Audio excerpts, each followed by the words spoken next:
إنا توجهنا واستشفعنا وتوسلنا بك إلى الله وخدمناك بين يدي حاجاتنا يا وجيها عند الله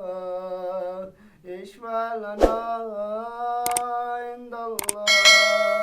يا فاطمة الزهراء يا بنت محمد